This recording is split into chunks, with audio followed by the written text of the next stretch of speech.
यीशु अनुग्रह का सुसमाचार है। आज मेरे पास आपके लिए एक गुड न्यूज़ है। आज मेरे पास आपके लिए एक सुसमाचार है।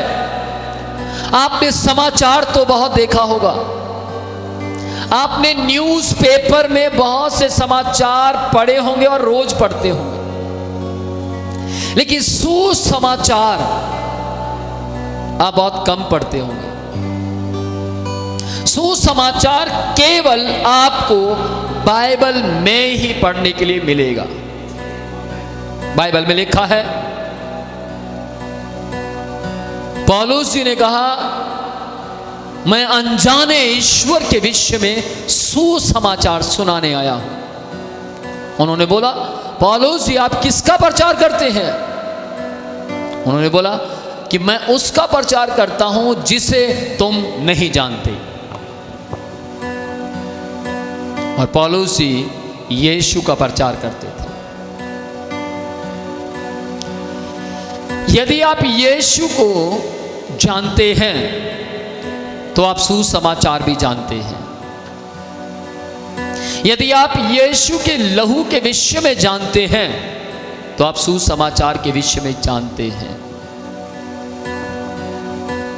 आपको सुसमाचार पता होना चाहिए कि सुसमाचार आपके जीवन में क्या कर सकता है।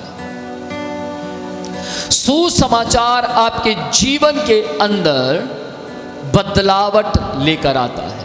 आमेन। यदि आप बहुत लंबे समय के विश्वासी हैं लेकिन आप में बदलावट नहीं है, तो अभी तक आपने सुसमाचार को सुना है परंतु ग्रहण नहीं किया। आपको सुसमाचार को सुनना है और ग्रहण करना है। जैसे आप सुसमाचार को सुनेंगे और ग्रहण करेंगे, हो ही नहीं सकता कि आप ना चलें। आप चलेंगे, क्योंकि सुसमाचार हम सबको अच्छी राह पर चलाने की सामर्थ्य रखता है। Amen. Praise the Lord. Praise the Lord. Hallelujah. Hallelujah. मैंने बहुत सुसमाचार प्रचार किया है, ट्रेन में, बस में,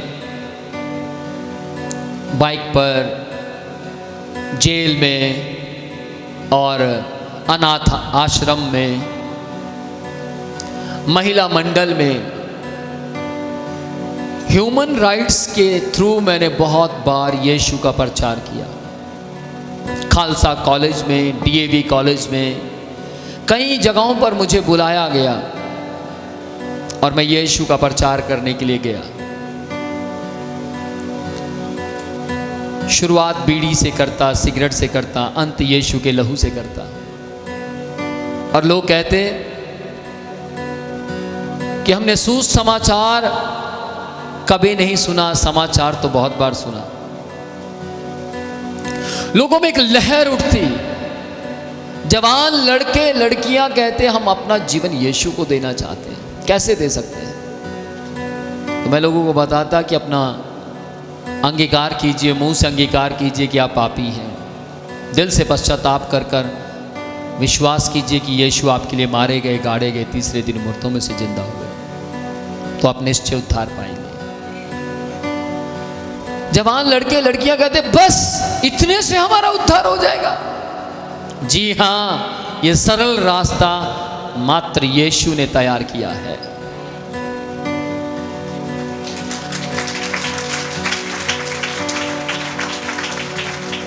यीशु टफ मौत को खुद सह गए। यीशु ने स्ट्रगल खुद किया। प्रभु यीशु ने मेहनत खुद की, लेकिन हमारे लिए आरामदायक जिंदगी छोड़ गए। हमारे लिए आरामदायक रास्ता छोड़कर गए।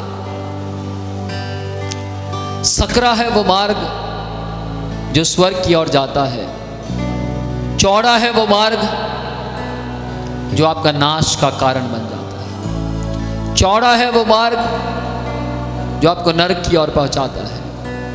सकरा है वो मार्ग जो आपको शांति देता है। सकरा है वो मार्ग जो आपको बहुत टाइट लगता है।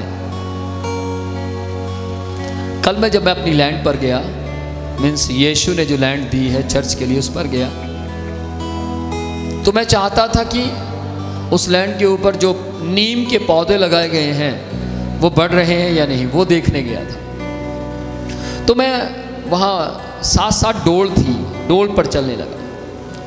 हम डोल के ऊपर चलते गए चलते गए चलते गए,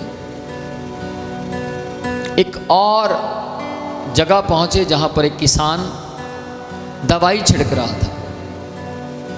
तो किसान से मिले, बातचीत हुई, तो किसान से पूछा, हम आ तो गए इस तरफ, लेकिन हमारा दिल नहीं है कि उसी रास्ते से वापस जाए, हम दूसरे रास्ते से जाना चाहते हैं। हम लोगों ने आपस में बातचीत की, तो चलो इधर से चलते हैं। तो उन्होंने बताया हाँ इधर से चले जाओ। हम वहाँ से चले गए। थोड़ी देर एक आम का पेड़ था, उसके नीचे बैठे, काफ़ी देर रेस्ट की। रेस्ट करने के बाद हमने वो सरदार जी से पूछा, जी हम वो गाड़ी जो लाल कलर की है वहाँ तक पहुँचना चाहते, कैसे जाएं? उन्होंने बोला ये जामुन का पेड़ देख रहे हैं, वहाँ से ऐसे मुड़कर और ऐसे चले जाओ। उन्होंने तो बताया बड़े आसानी से, लेकिन जैसे हम चलने लगे वो रास्ता बहुत इतना था, धीरे धीरे धीरे धीरे धीरे धीरे इतना सा हो गया, और हम तो भैया घबरा गए, हम लोग जितने भी थे। और आगे आगे मैं था, पीछे ये थे। आगे जब मैंने पाँव रखा तो मेरा कुछ दूरी पर जाकर पाँव मेरा नीचे की ओर दबने लगा, और जैसे दबने लगा मैंने हल्का वेट दिया जमीन के ऊपर, और हल्का वेट देकर तुरंत दूसरा, दूसरे के बाद तीसरा रखकर मैं निकल गया। तो दूसरे जो भाई थे वो भी निकल गए, पर निकले कैसे? उन्होंने जूते उतार दिए और कीचड़ में पाँव रखा, पूरा कीचड़ से पाँव लिबड़ गया। तो तीसरे जो आए वो कहते भैया मैं तो नहीं आता, साफ सी बात है, मैं तो वापस जा रहा हूँ। मैं भैया आ जाओ ना, नहीं नहीं मैं तो वापस जा रहा हूँ। तो मैंने, मेरे साथ जो दूसरे थे, मैंने उनसे पूछा वो कहाँ चले गए? सर वो तो वापस मुड़ गए, डर गए वो। कई बार हम सकरे मार्ग पर चलते चलते डर जाते हैं, घबरा जाते हैं, विपत्तियां तो आती हैं, लेकिन आप सेकंड पर्सन को देखिए, उन्होंने जूते उतारे और जूते उतार कर उन्होंने बोला जूते खराब हो जाएंगे तो उनको धोना मुश्किल हो जाएगा, पैर खराब हो जाएंगे तो दोबारा धो लेंगे तो क्या, लेकिन जाएंगे जरूर। और वो उसी सकरे मार्ग से, उसी कीचड़ में से होकर जहां से मैं आया था वहीं से निकले। समझ पा रहे हैं? वो जो तीसरे व्यक्ति और दूसरे व्यक्ति दोनों यहीं बैठे, लेकिन वहां पर परमेश्वर ने मुझे सिखाया विनोद, बहुत बार बहुत से लोग सकरे मार्ग पर चलते चलते घबरा जाते हैं, डर जाते और कहते हैं हम तो वापस जा रहे हैं, अब हम आगे बढ़ नहीं सकते, हम तो दूसरे रास्ते से आएंगे। मालूम हो भैया ने अपना ही कोई रास्ता चूज किया, कहां से आए मालूम नहीं, लेकिन आ गए। ध्यान से सुनिएगा, कुछ लोग अपना रास्ता चूज करते हैं लेकिन उन्हें बहुत बड़ी बड़ी दिक्कतों का सामना करना पड़ता है। आ तो जाते हैं लेकिन सोचते हैं ना ही आते, वहीं से आ जाते तो अच्छा था। ध्यान से सुनिएगा, आज बहुत से लोग प्रभु के पीछे चल रहे हैं, लेकिन कुछ लोग तो उसी रास्ते पर चलते हैं जो बाइबल कहती है, और कुछ लोग मिक्स रास्ते पर चलते हैं। कभी तो जादूगरी वालों के पास चले गए और कभी प्रार्थना करने वालों के पास चले गए। यीशु को मानने वाले लोग भी जादूगरी करने वालों के पास जाते हैं। मैं आपसे पूछना चाहता, हाँ या ना? जाते हैं। और वो जादूगरी करने वाले पूछते हैं किसकी पूजा करते हैं? हम तो यीशु की करते हैं। तो जादूगर कहता मेरे पास क्यों आए हैं फिर? हम तो अपने कस्टमर वहां भेजते हैं, हम तो अपने लोगों को वहां भेजते हैं, आप यहां क्या करने आए हैं? और फिर भी वो लोग कहते हैं चलो ये हो सकता है वहां से चंगा ना हो, यहां से हो जाए। ध्यान से सुनिएगा, आपको यीशु के पीछे जब चलना है तो आपका एक स्टाइल होना चाहिए। वो क्या है? हल पर हाथ रख दिया, पीछे नहीं देखेंगे। और जो हल पर हाथ रखकर पीछे की ओर नहीं देखता वो आगे बढ़ते हैं, वे सीमित नहीं रहते, उनकी ग्रोथ होती है। Praise the Lord. Praise the Lord. अब आप प्रेरित पौलुस जी को देखिए, बाइबल कहती है प्रेरितों के काम 20 अध्याय उसकी 24 आयत में, एक्ट्स चैप्टर 20 वर्स 24 में क्या लिखा है? जो लोग स्क्रीन, यहाँ लिखा, मैं अपने प्राण को कुछ नहीं समझता। पौलुस जी क्या कहते हैं? मैं अपने प्राण को कुछ आदर नहीं देता, कुछ सम्मान नहीं देता, मैं अपने प्राण को कुछ नहीं समझता, ज्यादा सेवकाई को प्यार करता हूं। आज आप देखिए, आप किस से ज्यादा प्यार करते हैं? आप यीशु से ज्यादा प्यार करते हैं या रिश्तेदारी से?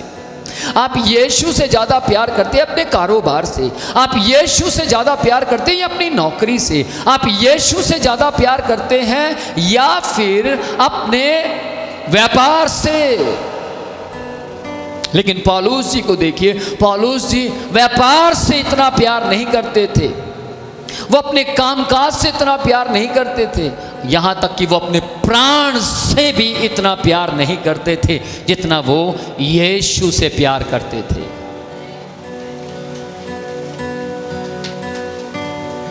Praise the Lord. आप किससे प्यार करते हैं? यदि आप यीशु से प्यार करते हैं, इतवार के दिन यदि आपके घर में या वीरवार के दिन यदि आपके जीवन के अंदर कोई बुकिंग भी आ जाए, तो आप एक बात कहेंगे, प्रभु मेरे प्राण से, मेरे धन से ज्यादा आपका नाम ऊंचा होना चाहिए। Amen. अभी पिछले कुछ दिन पहले की बात है, मैं एक व्यक्ति को कह रहा था कि यदि आप सेवकाई में उतरे हैं तो आपके पास शैतान अभिलाषाएं लेकर आएगा, शैतान विपत्तियां लेकर आएगा, वो आपको लालच देगा। और उन्होंने कहा, सर आपने अभी थोड़े दिन पहले ही मुझे कहा था कि आपके ऊपर लालच आएगा, ये आएगा, वो आएगा। जैसे ही मैं सेवकाई में उतरा तो तुरंत अलग अलग 4 कॉल आई जिनके अंदर मोटा पैसा उनको बच सकता था, अच्छा पैसा उनके घर में आ सकता था। मैंने बोला, मैंने फिर सब कैंसिल कर दिया और मैं आपके यीशु के, आपके कहे हुए शब्दों के मुताबिक यीशु के पीछे आया। Praise the Lord. वो पहले भी अपनी मर्जी से चलने लगे तो शरीर में दुख उठाया, बीमारी आ गई, जो पैसा कमाया था उससे ज्यादा चला गया, फिर क्या फायदा उसका कमाने का? ध्यान से सुनिएगा, इजराइली अपनी मर्जी से चलते रहे, 40 साल तक एक ही जगह दौड़ते रहे। किसने दौड़ने वाली मशीन देखी है? दौड़ने वाली मशीन देखी है? रनिंग। कई लोगों को रनिंग करना पसंद नहीं है, बस वो मशीन पर दौड़ते रहते हैं, फिर वो मशीन जितने रह जाते हैं, सीमित रह जाते हैं। वो कभी उनके ऊपर विपत्ति आए तो वो भाग नहीं सकते, बस वहीं दौड़ते रहेंगे मशीन पर। ध्यान से सुनिएगा, आज आपको प्रकट करना है, आज आपको साबित करना है पौलुस जी की तरह कि आप किससे ज्यादा प्यार करते हैं। Praise the Lord. सैकड़ों विश्वासी हैं, सैकड़ों विश्वासी यीशु के नाम पर विश्वास करते हैं, और सैकड़ों में से कुछ परसेंट विश्वासी कहते हैं हम ब्लेस्ड हो गए, हमें परमेश्वर ने अपने बीच में मिक्स कर लिया, हम आगे बढ़ रहे हैं। लेकिन कुछ परसेंट लोग ऐसे हैं, वो कहते हैं कि पता नहीं क्या चक्कर है, मैं आगे क्यों नहीं बढ़ पा रहा, पता नहीं क्या कारण है, मेरी तरक्की पता नहीं कहां चलेगी, मेरी आशीषें पता नहीं कहां चलेगी, क्यों मुझ तक आशीषें नहीं पहुंच पाती। उसका कारण है, पौलुस जी क्या कहते हैं, मैं अपने प्राण को कुछ नहीं समझता क्योंकि मैं ज्यादा से ज्यादा सेवकाई से प्यार करता हूं।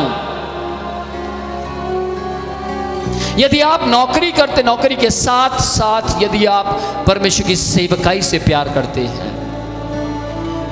हमारी चर्च के अंदर एक भाई है, पिछले दिनों में हमने उनको कॉल की कि हमें चर्च की लैंड के लिए कुछ सीमेंट की बोरियां चाहिए, और उन्होंने बोला जी क्यों नहीं, दूंगा सर मैं, कितनी चाहिए? हमने बताया इतनी चाहिए। सर आप कहीं से भी ले लीजिए, उसका पैसा हम पे कर देंगे। मैंने नहीं कहा, स्टाफ ने कहा, और उन्होंने स्टाफ की बात को भी मान लिया। परमेश्वर के घर के लिए चाहिए, दूंगा मैं। वो कह सकते थे नहीं जी आजकल तो बड़ा मंदा चल रहा है, बहुत मुश्किल से चल रहा है, और फिर मेरी पत्नी भी पूरी तरह चंगी नहीं हुई तो मैं कैसे दे दूं। कुछ भी बहाना वो कर सकते थे, हाँ या ना। लेकिन उन्होंने देना शुरू किया, और जैसे ही उन्होंने इस बात को कहा कि परमेश्वर का घर है, मैं दूंगा, फिर उसके बाद हम घुटनों पर बैठे परमेश्वर से प्रार्थना की। परमेश्वर ने फिर से उसी का नाम बोल दिया, इसको फिर से बोलो। हमने फिर बोल दिया, उन्होंने फिर दे दिया। हमने फिर बोल दिया, उन्होंने फिर दे दिया। तीसरी बार परमेश्वर ने नाम बदल दिया। परमेश्वर ने बोला अब इसको मत बोलो, फलाने नाम का व्यक्ति, उसको बोलो। हमने तीसरी बार में दूसरे व्यक्ति को बोला, उसने भी दे दिया। चौथे को बोला, उसने भी दे दिया। उसके बाद परमेश्वर ने फिर से घूमकर उसी व्यक्ति का, जिसको हमें तीसरी बार के बाद हमने किसी और का नाम बोला था, उसको बोला। तो उसने क्या बोला, सर ऐना नहीं मैं दे सकता। देखो ऐना तो मेरे वास्ते बहुत मुश्किल है। लेकिन वो उस रात सोया, और उस रात उसके सपने में यीशु आया, और यीशु ने कहा तूने विनोद प्रोचिया की सेवकाई के लिए नहीं, मेरे राज्य के लिए मना किया। और एक सवाल उस व्यक्ति से पूछा, वो यहीं बैठा है, उससे एक सवाल पूछा, क्या विनोद प्रोचिया बिजनेस करता है? उसने बोला प्रभु नहीं। तो फिर जो वो कह रहा वो कर। मेरी बात को ध्यान से सुनिएगा, यहां पर पौलुस क्या कहता है, मेरे इन हाथों ने किसी के सोने चांदी का लालच नहीं किया, मेरे इन हाथों ने किसी के धन का लालच नहीं किया, ना मैंने अपना घर बनाया। ये पौलुस ही कह रहे हैं, मैंने अपना घर नहीं बनाया, अपनी प्रॉपर्टी नहीं बनाई, लेकिन हां परमेश्वर के राज्य को ज्यादा अहमियत दी।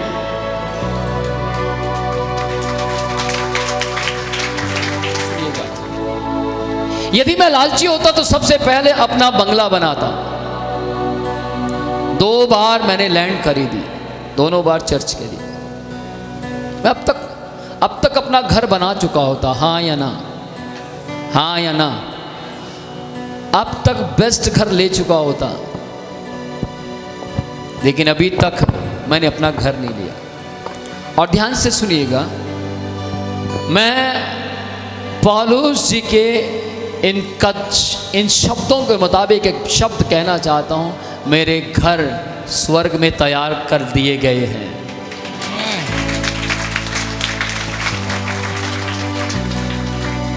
धरती पर के घर तो नाश हो जाएंगे, खत्म हो जाएंगे, लेकिन स्वर्ग के घर हमेशा बने रहेंगे। थोड़ा सोचिए, अभी पिछले दिनों में एक व्यक्ति ने एक बहुत बड़ा बंगला खरीदा, बहुत जबरदस्त। उसने मुझे फोटो भेजी, मैं देख के हैरान हो गया, वाह यार बहुत अच्छा बंगला है। मैंने बोला बहुत अच्छा है सर, आपको आना है, मेरे बंगले को ब्लेस्ड करना है। मैंने बोला मैं तुझे ब्लेस्ड कर सकता हूं, और तेरे कारण बंगला ब्लेस्ड अपने आप हो जाएगा। आमेन। सोचिए, ईंट पत्थर को मैं ब्लेस्ड करके क्या करूंगा, वो तो नाश हो जाएगा, लेकिन आपका आत्मा ब्लेस्ड हो गया तो यह स्वर्ग में जाएगा। Amen, amen. Praise the Lord, praise the Lord. हाँ ठीक है सर, मैं समझ गया, लेकिन आप मेरे घर में एक बार कदम जरूर रखना। जी मैं रखूंगा, मैं आऊंगा। मेरा सवाल था, क्या आपने स्वर्ग में घर तैयार किया है? सर नहीं तैयार किया, तैयार कीजिए। ओके ठीक है, जरूर मैं तैयार करूंगा। और ध्यान से सुनिएगा, इस शब्द को परमेश्वर सुन चुका था। ठीक 3 दिन बाद उसकी डेथ हो गई। कितने दिन बाद? 3 दिन बाद उसकी डेथ हो गई। जिस दिन उसको अपने बंगले में जाना था, उसकी डेथ हो गई। मैंने परमेश्वर से, ओ प्रभु ये क्या हो गया? मुझे बहुत दुख हुआ। पौना घंटा मैं उस व्यक्ति के लिए रोया, जब मेरे परिवार का कोई भी सदस्य घर में नहीं था। प्रभु वो व्यक्ति ऐसे कैसे चला गया? तो परमेश्वर ने बोला, तूने सवाल तूने नहीं मैंने पूछा था, क्या तूने घर अपना स्वर्ग में तैयार किया है या नहीं? उसने बोला नहीं, और उसके ना बोलने में लड़खड़ाहट नहीं थी, उसके ना बोलने में थरथराहट नहीं थी, उसके ना बोलने में जरा सी भी थरथराहट नहीं थी। वो मुझे पसंद नहीं आई। ध्यान से सुनिएगा, यदि आज आपने जमीन पर घर बनाए हैं अच्छी बात है, खुदा आपको और घर दे, लेकिन ध्यान से सुनिएगा, यदि आपने स्वर्ग में घर नहीं बनाए, स्वर्ग में आपके घर की कंस्ट्रक्शन नहीं चल रही, तो इसका मतलब यह है कि आप अपने प्राण से ज्यादा प्यार करते हैं, सेवकाई से कम करते हैं। आपको सेवकाई से ज्यादा प्यार करना है। जब आप सेवकाई से ज्यादा प्यार करेंगे तो इस धरती के ऊपर, आपकी प्रॉपर्टी के ऊपर कोई कब्जा नहीं कर सकता। आमेन। इस पृथ्वी के ऊपर आपकी बाइक अचानक ब्लास्ट नहीं हो सकती। आमेन। इस पृथ्वी के ऊपर अचानक आपकी गाड़ी चकनाचूर नहीं हो सकती। आमेन। क्यों? क्योंकि परमेश्वर ने आपको ब्लेस्ड किया है। आमेन। वो सारी आशीषें परमेश्वर की हैं। Praise the Lord. Praise the